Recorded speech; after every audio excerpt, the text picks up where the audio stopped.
अस्सलाम वालेकुम प्यारे व्यूवर्स, उम्मीद करती हूँ आप ठीक होंगे। आज हम आपके लिए नई रेसिपी लेकर आए हैं। इस रेसिपी का नाम है फ्राइज पकौड़ा। किस तरह बनाया जाता है, आइए हम इस रेसिपी की तरफ चलते हैं। इस रेसिपी के लिए हमने एक अदद पोटैटो लिया। पोटैटो को हमने 4 पीसेस में हमने काट लिया है। अब हम इस पीसेस बनाते हैं।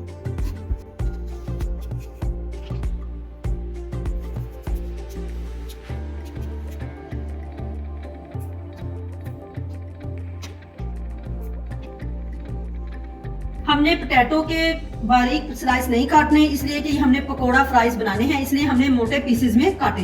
अब हम इसको ठंडे पानी में ऐड करते हैं। ठंडे पानी में अच्छे से वॉश कर लिया हमने। अब हमने इसका अच्छे से पानी निकाल देना है। हमने ठंडे पानी से अच्छे से इसको वॉश कर लिया। अब हम इसमें ½ टीस्पून नमक ऐड करते हैं। अब हम इसको अच्छे से गर्म पानी के अंदर ऐड करते हैं। पानी में हमने इसको अच्छे से डिप कर दिया है। अब हम इसको 10 मिनट तक इसका वेट करते हैं और इसको कवर कर देते हैं। फ्राइज पकौड़ा के लिए हम इसका बैटर तैयार करते हैं। 4 टेबलस्पून हमने कॉर्नफ्लोर लिया और 4 टेबलस्पून हमने मैदा लिया। अब हम इसको नॉर्मल पानी के साथ इसका बैटर तैयार करते हैं। हम इसके अंदर नमक ऐड करते हैं। अब हम इसको अच्छे से मिक्स कर लेते हैं। इसका अच्छे से बैटर बनाएंगे।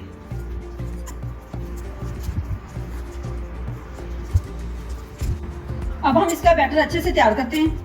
बैटर हमारा अच्छे से तैयार हो चुका है। ऑरेंज कलर इसमें ऐड करते हैं।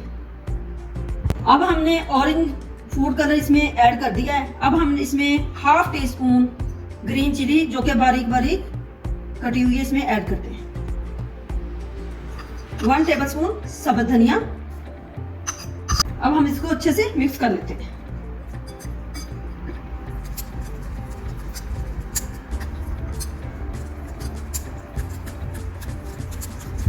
फ्राइज हमने जो गर्म पानी में ऐड किए थे वो थोड़े से कुक हो चुके हैं।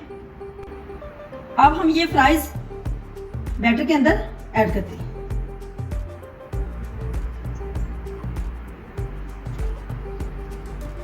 अब हम हाथों की मदद से इसको अच्छे से डिप करते हैं। अच्छे से बैटर के अंदर फ्राइज को डिप कर लिया है। 1 से 2 मिनट हम इसका वेट करते हैं। हमने फ्राई पैन लिया, इसके अंदर ऑयल ऐड करते हैं। अच्छे से गर्म हो चुका है। अब हम इसके अंदर फ्राइज ऐड करते हैं।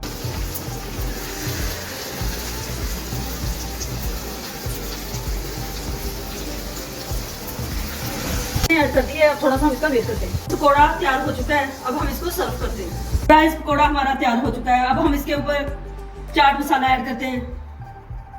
चाट मसाला ऐड कर दिया है। हमारी वीडियो पसंद है, लाइक करना, सब्सक्राइब करना और बेल आइकन को प्रेस करना, ताकि हमारी वीडियो बर वक्त आप तक पहुंचे।